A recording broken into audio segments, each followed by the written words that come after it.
Special story में आज हम लोग चर्चा करेंगे एक ऐसे राजनेता की जिसने राजनीति की एक ऐसी जमीन तैयार की कि वर्षों तक किसी और पार्टी के पास इतनी ताकत नहीं थी कि उस जमीन को हिला सके। चर्चा करेंगे इस वीडियो में बिहार के पूर्व मुख्यमंत्री आरजेडी सुप्रीमो लालू प्रसाद यादव की। अगर इंसान ही नहीं रहेगा, तो मंदिर में घंटी कौन बजाएगा या कौन बजाएगा? जब इंसानियत पर खतरा हो, इंसान नहीं रहेगा तो मस्जिद में इबादत कौन देने जाएगा? लालू यादव कोई भूतका टेक मुख्यमंत्री नहीं है, तीन मुख्यमंत्री है। बिहार के गरीबी और गरीब को मिटाने के लिए अगर कुर्सी भी छोड़ना पड़े तो बिहार को हम बिहार में झंडा झूलने नहीं देंगे। कि कैसे एक छोटे से गांव से निकलकर देश की राजनीति में एक नई पहचान लालू यादव ने बनाई, लेकिन एक गलती ने लालू प्रसाद यादव के पूरे पॉलिटिकल कैरियर को खत्म कर दिया। लालू प्रसाद यादव कैदी नंबर 3212। बिरसा मुंडा जेल में यही पहचान मिली है। जेल के अंदर कदम रखते ही लालू की जिंदगी बदल गई।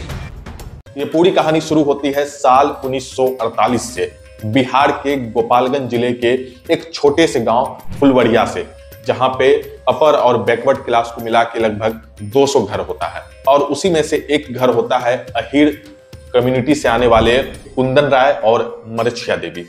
मिल्क मैन के नाम से जाना जाता था, दूध बेचने का काम था इनका। और साल 1948 11 जून 1948 को इसी घर में एक लड़के का जन्म होता है जिसका नाम होता है लालू प्रसाद यादव।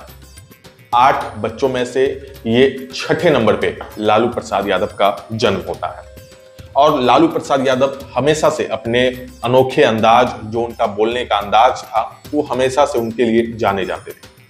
और जब लालू प्रसाद यादव भैंस चराने के लिए जाते थे तो किताब लेकर के जाते थे। उस वक्त भी गांव के लोग लालू प्रसाद यादव का मजाक उड़ाते थे और कहते थे ये गवार बैरिस्टर है, इस तरह के नाम से उन्हें पुकारा जाता था। और लालू प्रसाद यादव हमेशा से अपने अंदाज के लिए, जो उनका एक अनोखा अंदाज था बातचीत का, उसके लिए वो गांव में भी काफी ज्यादा चर्चा में रहते थे। लोग उनसे काफी ज्यादा मजाक भी करते थे।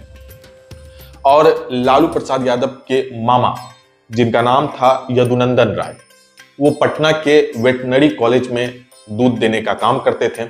और किसी तरह वहां पे सेटिंग करके यदुनंदन राय उसी वेटनरी कॉलेज में, पटना के वेटनरी कॉलेज में ही एक रूम ले लेते हैं और यदुनंदन राय उसी वेटनरी कॉलेज में रहते हैं।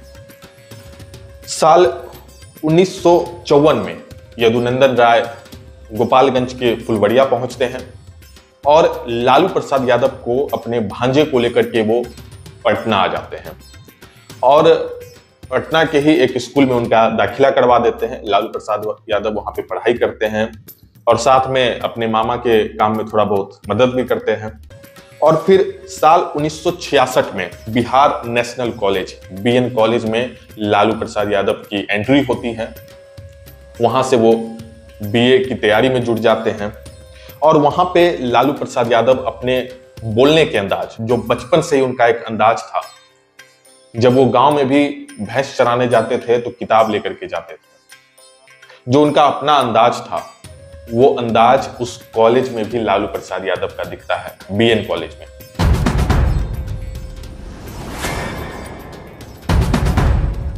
उसके बाद सोशलिस्ट पार्टी के नरेंद्र सिंह लालू प्रसाद यादव को अपने स्टूडेंट विंग में शामिल कर लेते हैं। उसके बाद 1967 में आते हैं, जब पटना यूनिवर्सिटी में स्टूडेंट यूनियन का जनरल सेक्रेटरी लालू प्रसाद यादव को बना दिया जाता है।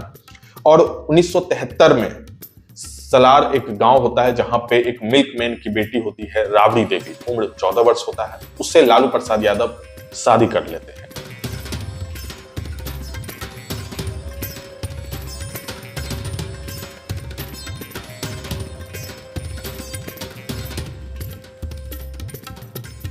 इस वक्त तक Lalu Prasad Yadav BN college, Patna university से पास आउट हो जाते हैं, बीएन कॉलेज से। उसके बाद उनके मामा यदुनंदन राय पटना वेटनरी कॉलेज में ही लालू प्रसाद यादव को एक कर्मचारी के रूप में काम दिलवा देते हैं और लालू प्रसाद यादव उस वेटनरी कॉलेज में ही काम करने लगते हैं।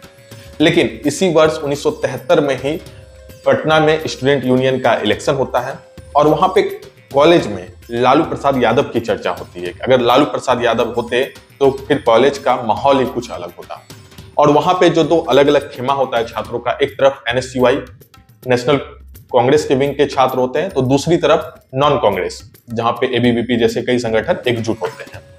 और इस वक्त तक लालू प्रसाद यादव BN कॉलेज से पास आउट हो गए हैं, तो अब वो वहां पे इस इलेक्शन में शामिल नहीं हो सकते, क्योंकि वो तो वहां से पास आउट हो चुके हैं। और लालू प्रसाद यादव वेटनरी कॉलेज में कर्मचारी के रूप में काम भी कर रहे थे। लेकिन ABVP के सुशील मोदी लालू प्रसाद यादव से मिलते हैं, एक बैकवर्ड चेहरा लाने का कोशिश करते हैं वहां पे, और फिर अनलीगल तरीके से लालू प्रसाद यादव का एडमिशन बैक डेट में LLB में करा दिया जाता है, ताकि उस स्टूडेंट यूनियन के चुनाव में लालू प्रसाद यादव को चुनावी मैदान में लाया जा सके। और यही होता है, लालू प्रसाद यादव चुनावी मैदान में आते हैं और वो वहां से जीत भी जाते हैं। उसके बाद लालू प्रसाद यादव जयप्रकाश नारायण के काफी करीब हो जाते हैं, और ये जो BN कॉलेज है, यहीं से कई ऐसे बिहार के राजनेता हैं जिन्होंने अपनी राजनीतिक जीवन की यहीं से शुरुआत की। BN कॉलेज से ही लालू प्रसाद यादव, नीतीश कुमार, कई ऐसे लीडर हैं जिन्होंने, सुशील मोदी, जिन्होंने अपनी राजनीतिक जीवन की शुरुआत इसी कॉलेज से की। अब समझिए कि 1973 की ये पूरी घटना थी। 1974 में जयप्रकाश नारायण एक आंदोलन करते हैं, क्रांतिकारी आंदोलन करते हैं, जहां पे वो बेरोजगारी और महंगाई ऐसे तमाम मुद्दे को लेकर के इंदिरा गांधी सरकार के खिलाफ आवाज उठाते हैं। और दूसरी तरफ लालू प्रसाद यादव से समर्थन लेते हैं, और लालू प्रसाद यादव पूरे बिहार के छात्रों को एकजुट करके इंदिरा गांधी सरकार के सामने जम करके हल्ला बोल करते हैं। उसके बाद ऑल बिहार एजिटेशन कमेटी का चीफ बना दिया जाता है लालू प्रसाद यादव को, क्योंकि लालू प्रसाद यादव जब जयप्रकाश नारायण मिल करके इंदिरा गांधी सरकार के खिलाफ आवाज बुलंद करते हैं, तो वो आवाज पूरे देश भर में चर्चा का विषय बनती है। उसके बाद 1974 के बाद 1975 में देश में इमरजेंसी लागू होता है, और इमरजेंसी के दौरान ही लालू प्रसाद यादव पे MISA का चार्ज लगाया जाता है, और फिर इमरजेंसी में लालू प्रसाद यादव को जेल भेज दिया जाता है। और इसी के बाद जयप्रकाश नारायण जनता पार्टी की शुरुआत करते हैं, और लोकसभा इलेक्शन में लालू प्रसाद यादव को मेंबर ऑफ पार्लियामेंट का टिकट दे दिया जाता है, MP का टिकट मिलता है, और लालू प्रसाद यादव चुनाव जीत जाते हैं। लालू प्रसाद यादव सांसद बन जाते हैं। उसके बाद ये जो जनता पार्टी है जयप्रकाश नारायण की, ये कई हिस्सों में टूटती है, और टूटने के बाद एक लोकदल बिहार की एक पार्टी बनती है 1980 में, जहां पे MLA का चुनाव होता है, स्टेट इलेक्शन होता है, और वहां पे सोनपुर से लालू प्रसाद यादव को MLA का टिकट मिलता है। उसके बाद लालू प्रसाद यादव चुनाव जीतते हैं, वो अब विधायक बन जाते हैं।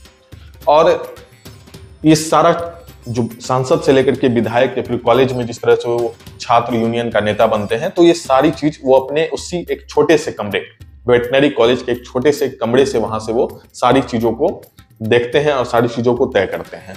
इसी दौरान यदुनंदन राय, जो उनके मामा, वो गोपालगंज के फुलवड़िया से लालू प्रसाद यादव के और दो भाई को पटना शिफ्ट कर देते हैं। उसी वेटनरी कॉलेज के उसी कमरे में और दो भाई लालू प्रसाद यादव के आ जाते हैं। उन्हें वहां वो प्यून की नौकरी दिलवा देते हैं वेटनरी कॉलेज में। अब देखिए कि उसी वेटनरी कॉलेज में एक शख्स से लालू प्रसाद यादव की मुलाकात होती है, और उस शख्स का नाम होता है RK राणा, जो MR होता है। इस नाम को याद रखिएगा, क्योंकि यह नाम आगे जाकर के चारा घोटाला में एक बड़ी भूमिका निभाएगा, और कैसे लालू प्रसाद यादव के पूरे पॉलिटिकल करियर पे एक दाग लगता है, वो इसके लिए यह नाम काफी ज्यादा जिम्मेवार है। नाम है RK राणा, जो MR का काम करता है। लालू प्रसाद यादव से वेटनरी कॉलेज में इसकी मुलाकात होती है, काफी ज्यादा बातचीत होती है। RK राणा लालू प्रसाद यादव को बिहार एनिमल हस्बेंड्री डिपार्टमेंट के ऑफिसर रामराज और डॉक्टर श्याम बिहारी से मुलाकात करवाता है। दरअसल ये जो एनिमल हस्बेंड्री डिपार्टमेंट होता है, ये सभी राज्य में होता है, और ये उस राज्य के एनिमल के वेलफेयर, उसके चारा से लेकर के उसके पूरे देखरेख का जिम्मेदारी जो होती है, वो इसी डिपार्टमेंट के पास होती है। और इसी डिपार्टमेंट से ये पूरा खेल भी बिहार में शुरू हुआ है, जिसमें लालू प्रसाद यादव, आगे समझेंगे कि किस तरह से पूरा खेल शुरू होता है। तो यहाँ पे जो इस डिपार्टमेंट के ऑफिसर है रामराज और डॉक्टर श्याम बिहारी, उससे MR जो है RK राणा, ये लालू प्रसाद यादव से इन दोनों की मुलाकात करवाता है। उसके बाद 1985 में CAG एक नेशनल अथॉरिटी है जो सरकारी ऑडिट को देखती है, सरकारी डिपार्टमेंट के जो खर्च होते हैं उसको ये ऑडिट करती है। अब CAG क्या करती है कि जब बिहार के एनिमल हस्बेंड्री डिपार्टमेंट के खर्च को देखती है तो उसको शक होता है कि यहाँ पे कुछ गड़बड़ चल रहा है। उस समय उसके चीफ होते हैं TN चतुर्वेदी। TN चतुर्वेदी को शक होता है कि बिहार एनिमल हस्बेंड्री डिपार्टमेंट जो है वहां पे कुछ तो गड़बड़ चल रहा है, क्योंकि जब अलग अलग राज्य का जो निश्चित समय होता है उस समय वहां से खर्च का ब्यौरा आ जाता है कि कितना खर्च हुआ, क्या कुछ हुआ। लेकिन जब बिहार एनिमल हस्बेंड्री डिपार्टमेंट है वहां से हर समय जो है लेट जानकारी आती है, लेट वहां से ब्यौरा आता है। उसके बाद जो ब्यौरा आता है उसमें कई ऐसे चीजों पे खर्च दिखाया जाता है जो कहीं ना कहीं शक के घेरे में होता है। तो TN चतुर्वेदी को लगता है कि इस डिपार्टमेंट में कुछ ना कुछ बिहार में गड़बड़ी चल रहा है। उसके बाद वो उस समय, ये 1985 की बात है, 1985 की बात है। उसके बाद 1985 में ही बिहार के मुख्यमंत्री बिंदेश्वरी दुबे को इस मामले की जानकारी TN चतुर्वेदी पत्र लिख करके करते हैं, लेटर जारी करते हैं कि देखिए कि आपके बिहार के इस डिपार्टमेंट में कुछ ना कुछ गड़बड़ी चल रहा है। और जो बिंदेश्वरी दुबे बिहार के मुख्यमंत्री होते हैं उस वक्त, वो इसे ठंडे बस्ते में डाल देते हैं, किसी प्रकार की कोई जांच नहीं होती है। उसके बाद 1985 के बाद 1987 में आते हैं, जब MLA रामेश्वर पासवान वो भी इस डिपार्टमेंट की पूरी गतिविधि को वॉच करते हैं, देखते हैं, तो उन्हें भी लगता है कि कुछ ऐसे खर्च हैं जो अवैध तरीके से किए गए हैं, क्योंकि वहां पे कोई भी जेनेटर या फिर कोई भी एनिमल को लेकर के कोई भी चीज वहां पे अगर खरीदा जाता है तो वो किसी ऑथराइज्ड कंपनी से नहीं खरीदा जा रहा है, बल्कि अनऑथराइज्ड कंपनी से चीजों को खरीदा जा रहा है। और जो खर्च का ब्यौरा दिया जा रहा है उसमें कहीं ना कहीं डाउट होता है। उसके बाद ये जो MLA होते हैं रामेश्वर पासवान, ये भी सरकार को लेटर लिखते हैं कि इस डिपार्टमेंट में कुछ ना कुछ गड़बड़ी चल रहा है, लेकिन उस वक्त भी इस पूरे मामले को ठंडे बस्ते में डाल दिया जाता है।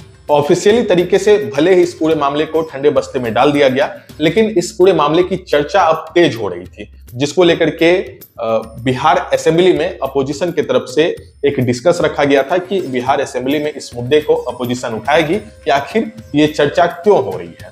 अब यहाँ पे बिहार की राजनीति में एक नया ट्विस्ट आता है। ट्विस्ट क्या होता है कि 1988 में VP सिंह की पार्टी, जनता दल पार्टी के अपोजिशन के लीडर होते हैं कर्पूरी ठाकुर। कर्पूरी ठाकुर का निधन हो जाता है और निधन होने के बाद लालू प्रसाद यादव अपोजिशन के लीडर बन जाते हैं।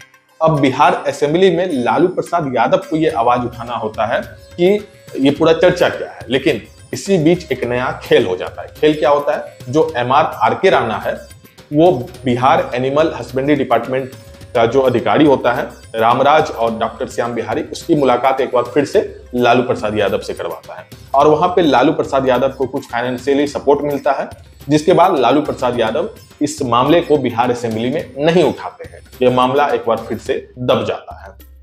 और यहाँ पे एक बड़ा ट्विस्ट ये भी होता है कि जो ये RK राणा है उसको इस डिपार्टमेंट का महामंत्री के लिए प्रस्ताव भेजा जाता है, जिसपे अपोजिशन की भी सहमति होती है। और RK राणा इस पूरे डिपार्टमेंट का, सोचिए कि इतने कम वक्त में एक MR जो है वो इस डिपार्टमेंट का महामंत्री बन जाता है। महामंत्री बनने के बाद RK राणा उस वक्त के CM जगन्नाथ को एक लेटर लिखता है। CM जगन्नाथ को एक लेटर जाता है जिसमें कहा जाता है कि बिहार एनिमल हस्बेंड्री डिपार्टमेंट के ऑफिसर रामराज को इस डिपार्टमेंट का डायरेक्टर बना दिया जाए। सोचिए कि जो इस घोटाले में पूरे रूप से शामिल है उसे ही डायरेक्टर बनाने की यहाँ पे बात चल रही है। और जो इस का मुख्य एक रैकेट का जो सरगना है RK राणा, वो खुद इस विभाग का महामंत्री बन चुका है। अब ऐसे में यहाँ पे अपोजिशन की तरफ से भी यहाँ पे सहमति होती है और फिर जो रामराज है उसको इस डिपार्टमेंट का डायरेक्टर बना दिया जाता है। उसके बाद यह मामला एक बार फिर से ठंडे बस्ते में चले जाता है। इलेक्शन की प्रक्रिया शुरू होती है और वहां पे VP सिंह की पार्टी जनता दल वर्सेस कांग्रेस में लड़ाई होती है और VP सिंह इलेक्शन जीत जाती है। जीतने के बाद VP सिंह की पहली पसंद होती है राम सुंदर दास, एक दलित नेता जिसको कि बिहार का मुख्यमंत्री बनाया जाए। और इस बात को ध्यान रखिए कि इस चुनाव में लालू प्रसाद यादव किसी भी सीट से चुनाव नहीं लड़ते हैं, लेकिन यहाँ पे जो सुंदर दास हैं जिनको VP सिंह चाह रहे थे कि इंटरनल मीटिंग करके वोटिंग करके राम सुंदर दास जो हैं इनको बिहार का अगला मुख्यमंत्री बनाया जाए। और सभी दलित नेता के पक्ष में भी थे, ज्यादातर जो एमएलए जीते हुए थे वो चाह रहे थे कि सुंदर दास ही बिहार के अगले मुख्यमंत्री बने। लेकिन यहाँ पे लालू प्रसाद यादव इस फिर पूरे समीकरण को पलट देते हैं। दरअसल इस बीच क्या होता है कि जो एसबी सिन्हा और आरके सिन्हा है, बिहार एनिमल हस्बेंड्री डिपार्टमेंट के जो ये महामंत्री और जो डायरेक्टर है, वो लालू प्रसाद यादव से मिलते हैं और जो डाटा सामने है कि 5 लाख रुपए का फाइनेंशियली सपोर्ट करते हैं। जिसके बाद लालू प्रसाद यादव क्या करते हैं कि जो जनता दल के एमएलए जीते हुए एमएलए थे उनसे बातचीत करते हैं और कहते हैं कि रामदास की जगह जो है मुझे जो है सपोर्ट करो। सपोर्ट करने के एवज में कुछ रुपए भी दिए जाते हैं और फिर वहां इंटरनल मीटिंग में जो ज्यादातर एमएलए होते हैं वो लालू प्रसाद यादव के पास आ जाते हैं। लेकिन फिर भी जो वहां पे कैलकुलेशन है उसमें रामदास आगे होते हैं। अब इस समीकरण को तोड़ने के लिए लालू प्रसाद यादव क्या करते हैं, एक डमी कैंडिडेट का नाम सामने करवा देते हैं। यहाँ पे जो वोटिंग था, इंटरनल जो वोटिंग किया जा रहा था कि किसको अगला मुख्यमंत्री के तौर पे नाम आगे किया जाए पार्टी में से, तो वहां पे जो है कैलकुलेशन बिगड़ जाता है और लालू प्रसाद यादव का कैलकुलेशन वहां पे मजबूत होता है। जिसके बाद लालू प्रसाद यादव बिहार का अगला सीएम बन जाते हैं।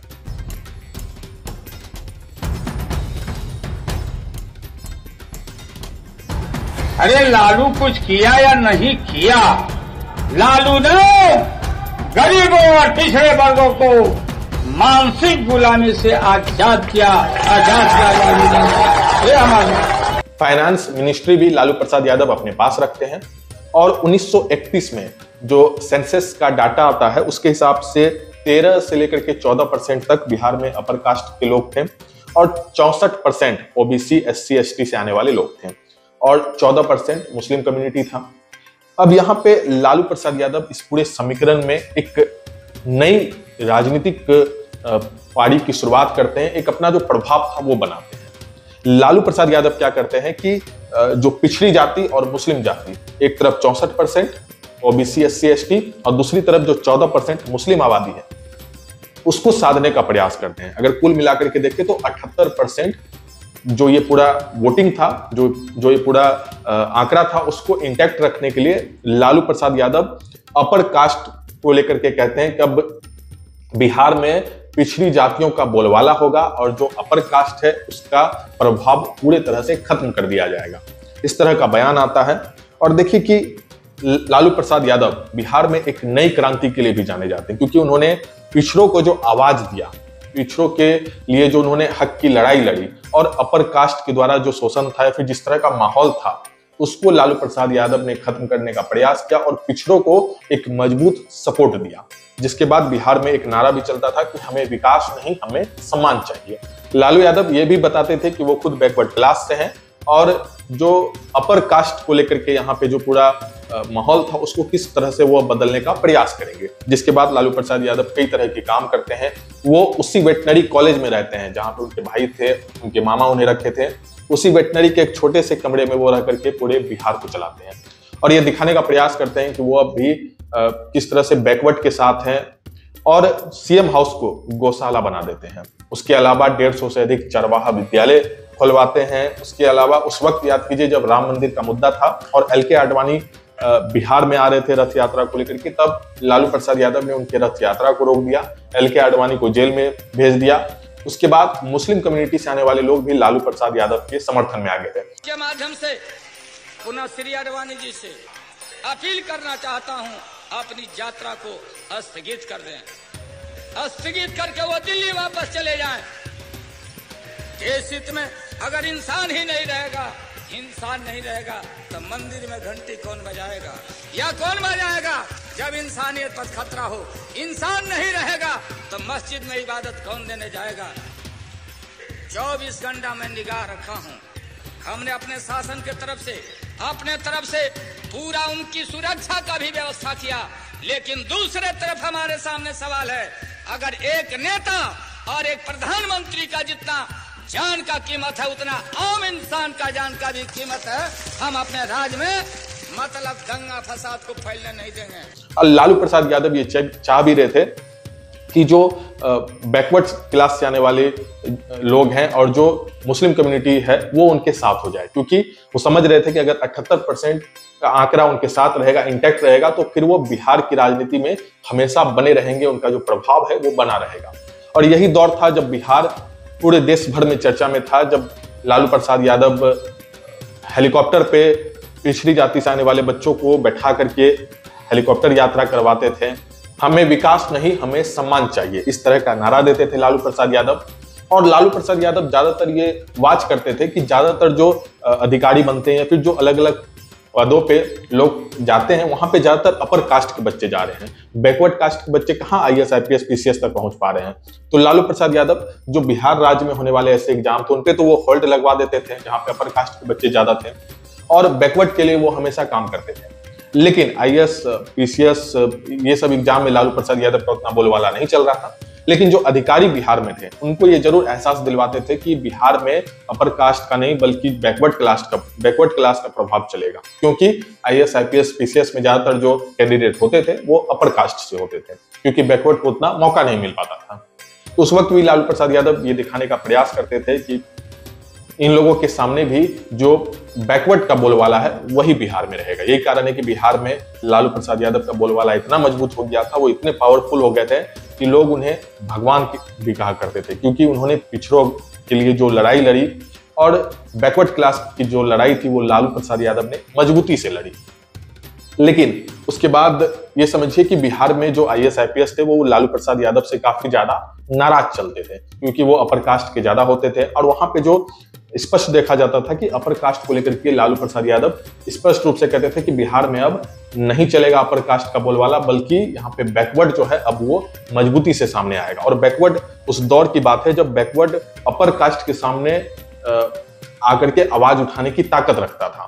और उसी दौरान लालू प्रसाद यादव जो बिहार में IAS IPS होते थे उनसे खैनी बनवाने से लेकर के पान का पीक दान उठवाने तक का काम करते थे। यही वजह कि कई ऐसे IAS IPS थे जो लालू प्रसाद यादव के पास बैठने से भी डरते थे।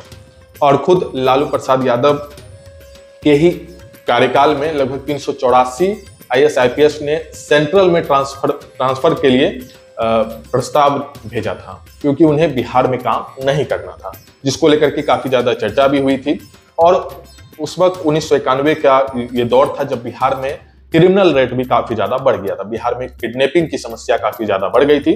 अगर आंकड़े पे ध्यान दें तो 24,338 किडनैपिंग का केस था, जिसमें 24 करोड़ का टर्नओवर था, जिसमें 24 करोड़ की इस काली कमाई में कई मोटा रकम जो है वो कई अधिकारी से लेकर के सरकार के कई ऐसे अधिकारी थे, कई ऐसे नेता थे जहां तक ये रकम पहुंचाई जाती थी। उसके बाद साल 1992 में रांची एयरपोर्ट पे इनकम टैक्स रैंडम रेड मारती है और वहां पे एक व्यक्ति को 1 करोड़ रुपए के साथ गिरफ्तार किया जाता है। जब पूछताछ होती है तो वो व्यक्ति बताता है कि यह जो मोटा रकम है वो किसी बड़े अधिकारी से लेकर के बड़े नेताओं के बीच बटेगा, इसमें उसका कोई भी रोल नहीं है। जिसके बाद अधिकारी हैरान हो जाते हैं, लेकिन फिर से ये जो पूरा मामला है वो ठंडे बस्ते में चले जाता है। उसके 1 वीक के बाद रांची विजिलेंस के एक अधिकारी होते हैं जिसका नाम होता है विदु भूषण द्विवेदी। ये क्या करते हैं कि ये रैंडम इंक्वायरी करते हैं और इंक्वायरी करने पे इनको पता चलता है कि बिहार एनिमल हस्बेंड्री डिपार्टमेंट में कुछ बड़ा झोल चल रहा है। उसके बाद वो उस समय यानी कि 24 मई 1992 को ही IG विजिलेंस के हेड को एक लेटर लिखते हैं। उस वक्त हेड थे जी नारायण को विदु भूषण एक लेटर लिखते हैं, जिसमें हालांकि लेटर तो इससे पहले भी IG विजिलेंस को लिखा गया, लेकिन ठंडे बस्ते में डाल दिया जाता था, कोई कार्रवाई नहीं होती थी। लेकिन इस बार मामला कुछ अलग था। जब विदु भूषण जो रांची विजिलेंस टीम के अधिकारी थे, उन्होंने जो जी नारायण को लेटर लिखा उसमें उन्होंने बकायदा कांग्रेस से एक्स CM रह चुके भागवत झा आजाद का उसमें नाम मेंशन किया इस पूरे रिकॉर्ड में, और इस लेटर में CM लालू प्रसाद यादव का भी नाम था। उसके बाद वो रिपोर्ट उन्होंने जी नारायण को भेजा IG विजिलेंस में।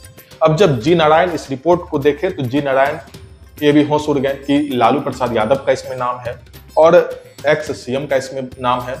जी नारायण कहते हैं कि अगर ये जांच आगे बढ़ी तो ऊपर से लेकर के नीचे तक पूरा सिस्टम हिल जाएगा। उसके बाद वो विदु भूषण से एक और लेटर अपने नाम पे मंगवाते हैं जिसमें लालू प्रसाद यादव का नाम नहीं मिलता है, यानी कि लालू प्रसाद यादव के नाम को हटा दिया जाता है प्रेशर बना करके।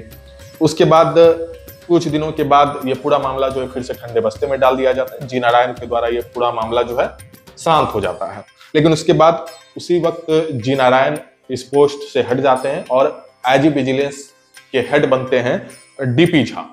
अब विदु भूषण जो रांची विजिलेंस टीम के अधिकारी, उनको लगता है कि जब ये नए आईजी आए हैं हो सकता है कि उनका जो लेटर है इस वक्त प्रभावशाली हो जाए। वो फिर से डीपी ओझा को लेटर लिखते हैं।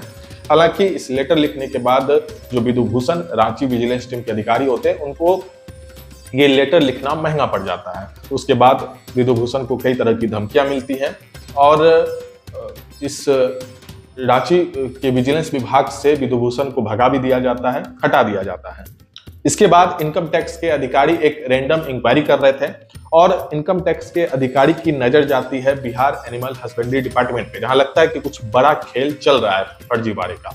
उसके बाद बिहार एनिमल हस्बेंड्री डिपार्टमेंट के लगभग 80 अधिकारियों से पूछताछ की जाती है और 25 करोड़ रुपए की जो बात है वो सामने आती है। लेकिन इस पूरे मामले पे जो अधिकारी पूछताछ कर रहे थे 80 अधिकारियों से, उन्हीं का ट्रांसफर करा दिया जाता है। एक बार फिर से यह पूरा मामला शांत हो जाता है।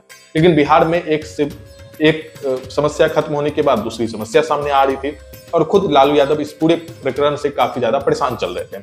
अब जो नई समस्या क्या थी कि बिहार में फाइनेंशियली जो क्राइसिस है वो चल रहा था, क्योंकि जो विभाग का पैसा था वो इतना ज्यादा निकाला जा रहा था कि अन्य विभाग में पैसा बच ही नहीं रहा था और हर तरफ पूरा जो है लूट पूरा मचा हुआ था। और यही वजह है कि उस वक्त जो बिहार में सरकारी शिक्षक से लेकर के डॉक्टर और कई ऐसे नौकरशाही लोग थे जिनका की वेतन तक पे आफत आ गया था, उनको वेतन तक नहीं मिल पा रहा था। बिहार में फाइनेंशियल क्राइसिस चल रहा था और वहां पे जो बिहार के शिक्षक से लेकर के अलग अलग जो बिहार के कर्मचारी थे उनका वेतन नहीं मिल पाने से वो काफी ज्यादा परेशान थे।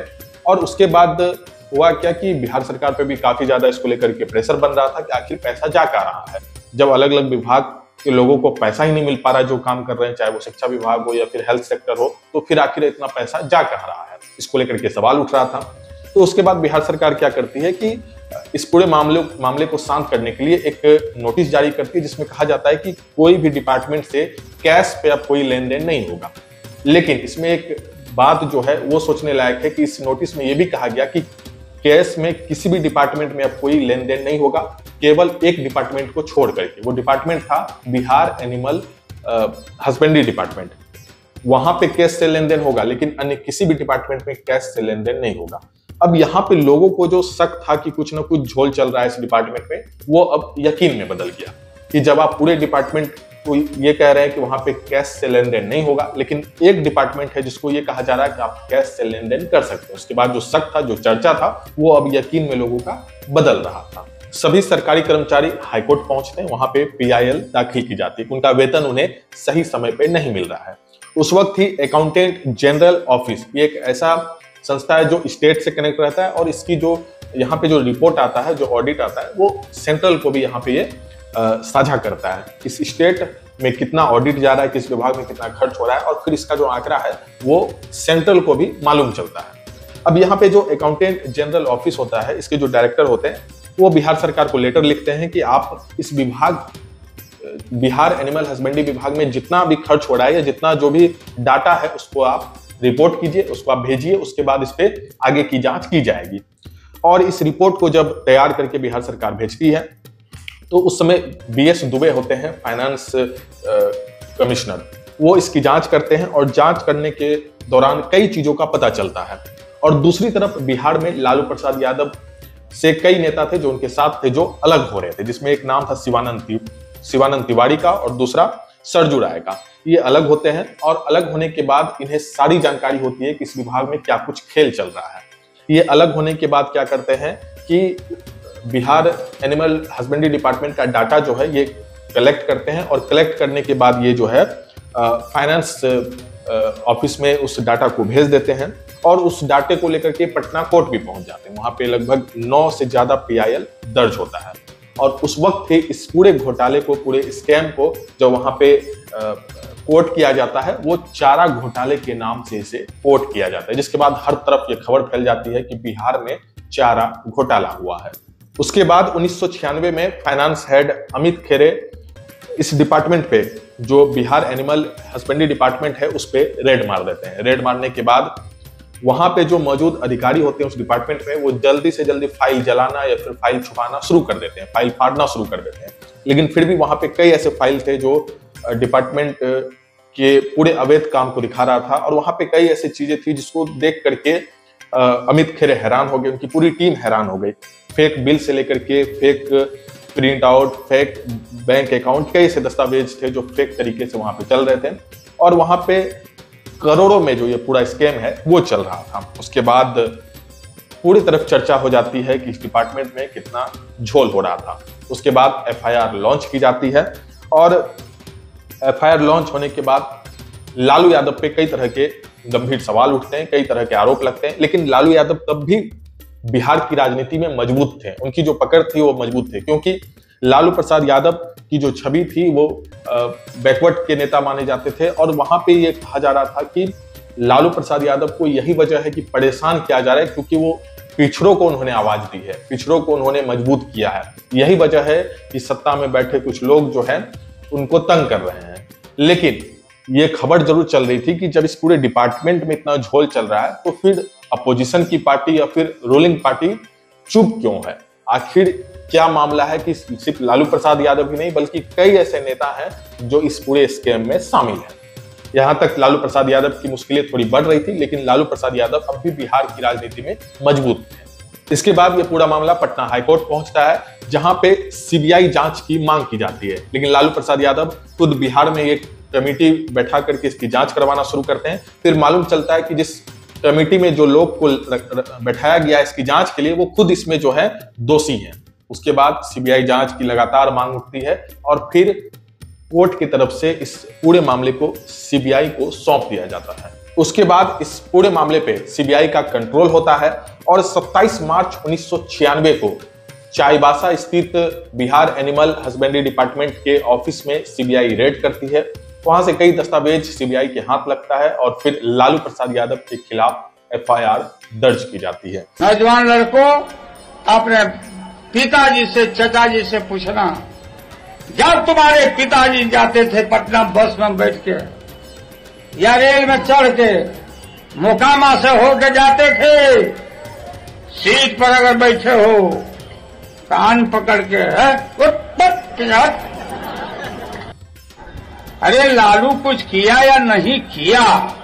लालू ने गरीबों और पिछड़े वर्गों को मानसिक गुलामी से आजाद किया लालू ने। 1997 में ही सीबीआई चार्जशीट दायर करती है, और चारा घोटाले में लालू प्रसाद यादव को एक्यूज्ड बनाया जाता है। उसके अलावा आर.के. राणा सहित बीजेपी के भी कई नेता सहित 500 लोगों को इसमें नामजद किया जाता है। और उसके बाद लालू प्रसाद यादव की ही पार्टी में उनके ही खिलाफ कुछ नेता बगावत के सुर बोलना शुरू कर देते हैं, और उसमें से रामविलास पासवान और शरद यादव इस पूरे मामले पे लालू प्रसाद यादव का विरोध करते हैं और लालू प्रसाद यादव से इस्तीफा की मांग करते हैं। हालांकि लालू प्रसाद यादव इस्तीफा देने के मूड में यहां तक बिल्कुल नहीं थे। 1997 में ही लालू प्रसाद यादव जनता दल से अलग होकर के एक नई पार्टी का गठन करते हैं, जिसका नाम होता है आरजेडी। हालांकि उस वक्त तक लालू प्रसाद यादव के साथ कई सारे एमएलए थे जो लालू प्रसाद यादव के साथ थे। लालू प्रसाद यादव बिहार की राजनीति में उस वक्त भी काफी ज्यादा प्रभावशाली थे, लोग काफी ज्यादा उनको पसंद करते थे। लेकिन उस दूसरी तरफ सीबीआई अपना इंक्वायरी कर रही थी इस पूरे मामले पे, और सीबीआई टीम के हेड यूएन विश्वास लगातार जांच कर रहे थे। उनके कई सीबीआई के अधिकारियों को भी धमकी दिया जा रहा था, धमकी मिल रहा था। और दूसरी तरफ यह था कि बिहार में जब सीबीआई के अधिकारी घूमते थे तो उन्हें बुलेट प्रूफ कार में घूमना पड़ता था, इस तरह का थ्रेट उन्हें दिया जाता था। और लालू प्रसाद यादव पे लगातार इस्तीफे की मांग भी की जा रही थी, दबाव भी बनाया जा रहा था, लेकिन लालू प्रसाद यादव तैयार नहीं हो रहे। वहीं दूसरी तरफ यूएन विश्वास ने सीबीआई के स्पेशल कोर्ट से लालू प्रसाद यादव के अरेस्ट वारंट को निकलवा लेते हैं। और उसके बाद 1997 में लालू प्रसाद यादव पे लगातार रिजाइन करने को लेकर के दबाव बनाया जाता है, तो खुद गवर्नर जो है लालू प्रसाद यादव से मिलते हैं और कहते हैं कि उन्हें रिजाइन देना चाहिए, नहीं तो वो उसे डिसमिसाइल कर देंगे, जिसके बाद लालू प्रसाद यादव को मजबूरन रिजाइन देना पड़ता है। और रिजाइन देते ही बीजेपी ऑफिस में जम करके लड्डू बांटे जाते हैं। सुशील मोदी खुश हो जाते हैं, कब लालू प्रसाद यादव की जो सरकार है वो गिर जाएगी और फिर से इलेक्शन होगा, लेकिन ऐसा कुछ होता नहीं है। लालू प्रसाद यादव यहाँ पे फिर से उल्टा दांव खेल देते हैं।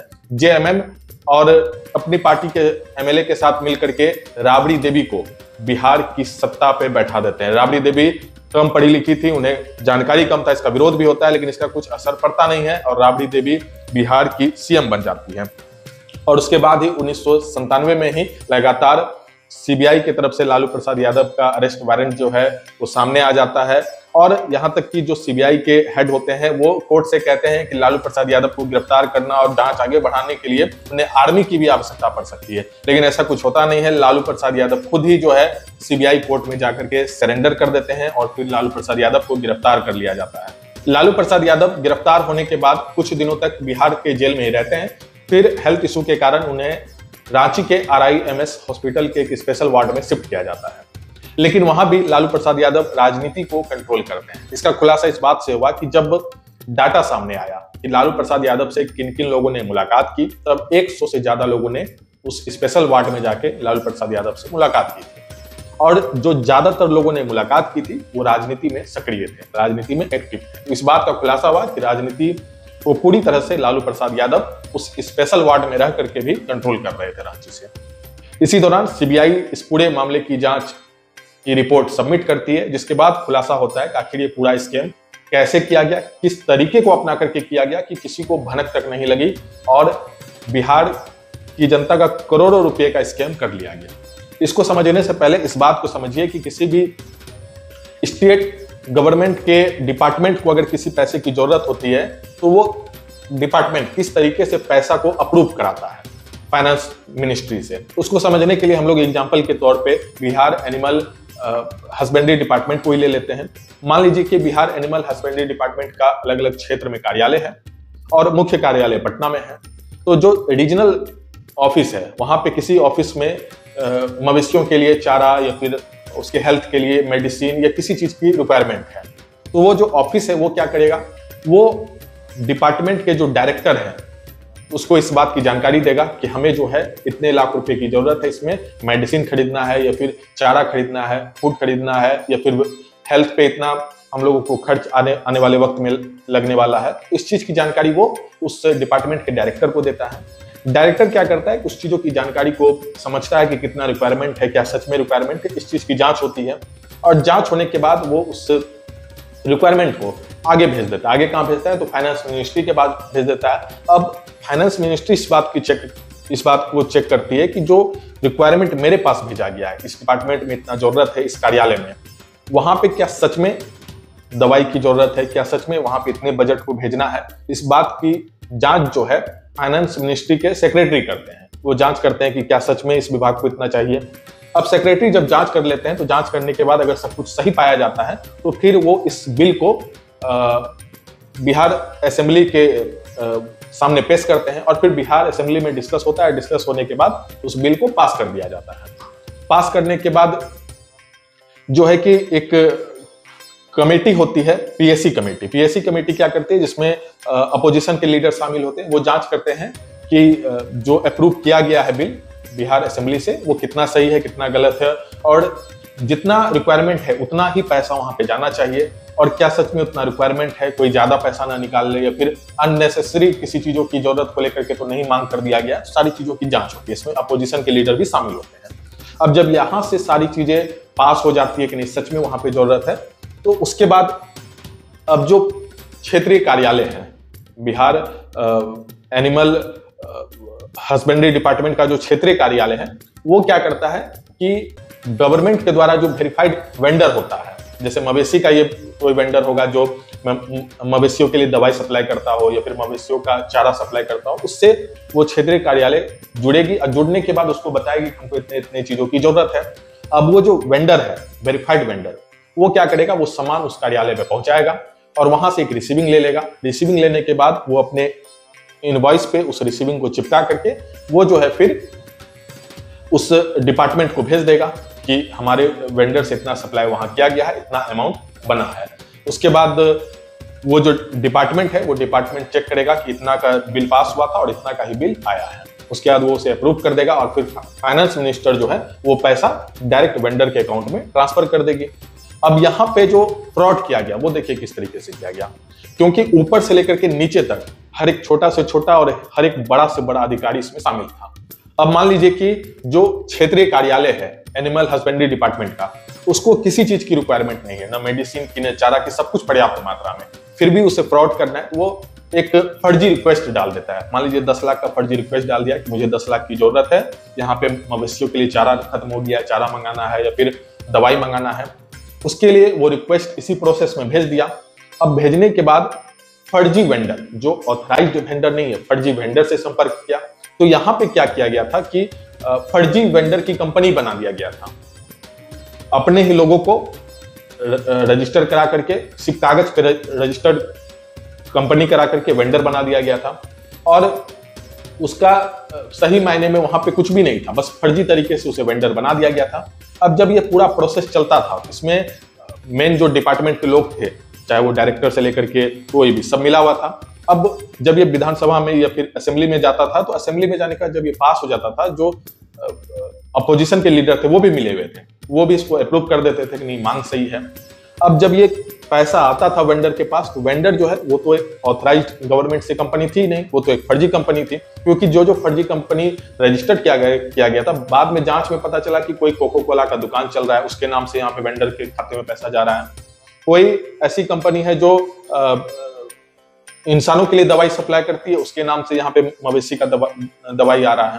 तो वहां पे क्या किया गया कि फर्जी वेंडर के कंपनी में पैसा आ जाता था और फिर वो 20%, 100% में से 20% उस वेंडर के खाते में रह जाता था और 80% वेंडर जो है विभाग को दे देता था, जहां पे क्षेत्रीय कार्यालय से लेकर के बड़े बड़े नेता और बड़े बड़े जो ऑफिसर थे, सब में ये 80% पैसा डिवाइड हो जाता था। पूरा इस तरीके से रैकेट चल रहा था, क्योंकि पैसा तो वेंडर के पास ही आ रहा था, लेकिन यहाँ पे वेंडर ही फर्जी बन गया था और जो रिक्वेस्ट डाला जाता था वो भी फर्जी डाला जाता था और अप्रूव हो जाता था। क्यों अप्रूव होता था? क्योंकि हर कोई इसमें मिला हुआ था, अपोजिशन के कुछ लीडर से लेकर के और पूरा डिपार्टमेंट के लोग तो शामिल थे ही। अब इस तरीके से ये जो पूरा रैकेट चल रहा था, बाद में जब जांच हुआ कि आखिर ये वेंडर कंपनी किस तरीके से पहुंचा रही है सामान और वेंडर के खाते में जब पैसा जा रहा है, तो ये वेंडर कंपनी है कौन?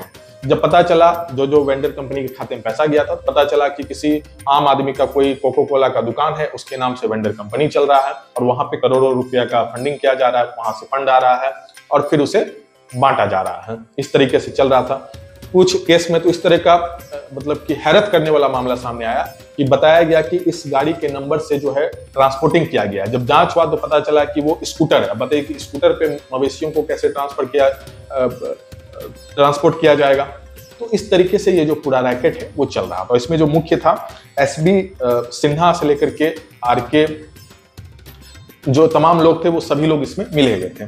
उसके बाद एक केस तो ऐसा अनोखा था कि पता चला कि मवेशी के सिंग के मालिश के लिए, उसके सिंग के मालिश के लिए जो सरसों तेल आता है वो 15 लाख का था। कहीं कहीं बजट इतना बढ़ा करके किया गया था और पूरे तरीके से लूट खसोट जो है यहाँ पे मचाई गई थी। लेकिन जब जैसे जैसे जांच आगे बढ़ा, उसके बाद जो है इसमें लालू प्रसाद यादव दोषी पाए गए। उसके बाद 30 सितंबर 2013 को उन्हें सजा दी गई और 11 साल के लिए उन्हें मेंबर ऑफ पार्लियामेंट बनने से डिस्क्वालीफाई कर दिया गया। अभी भी लालू प्रसाद यादव डिस्क्वालीफाई है और लगातार उन पे केस चल रहा है। और ये जो एसबी सिन्हा था, मुख्य जो इसमें पूरा किरदार था इसका एसबी सिन्हा का, इसने रिपोर्ट में जब इससे पूछताछ की गई तो इसने एक रिपोर्ट में यह भी खुलासा किया कि इसमें से बहुत सारा ऐसा पैसा जो जगन्नाथ मिश्र से लेकर के नीतीश कुमार तक को भी भेजा गया है। इस तरह का जिक्र भी सामने आया था। फिलहाल इस पूरे मामले पे जांच चल रही है। लालू प्रसाद यादव को दोषी भी पाया गया। आगे भी जो कुछ कार्रवाई है इस पूरे मामले पे अभी भी चल रही है। लेकिन ये जो पूरा मामला था, ये हमने आपको एक पूरी कहानी के तौर पे समझाया और ये जो पूरी बात बताई गई है वो अपने मन से किसी भी बात को इसमें नहीं जोड़ा गया है। सारी चीजें सार्वजनिक तौर पे सोशल मीडिया पे है और सीबीआई के चार्जशीट से लेकर के जितना रिपोर्ट सबमिट किया गया, सारी चीजें ऑथराइज्ड के तौर पे है और सारी चीजें उसी से हमने लेकर के आपके साथ साझा किया है। सारी चीजों की डिटेल इस वीडियो के डिस्क्रिप्शन में भी है। बाकी आप इस पूरी वीडियो को अगर यूट्यूब पे देख रहे थे तो चैनल को सब्सक्राइब कर लीजिए। इसके साथ ही हमारे यूट्यूब, फेसबुक के साथ ट्विटर और इंस्टाग्राम आईडी जरूर फॉलो कीजिएगा। वीडियो देखने के लिए धन्यवाद।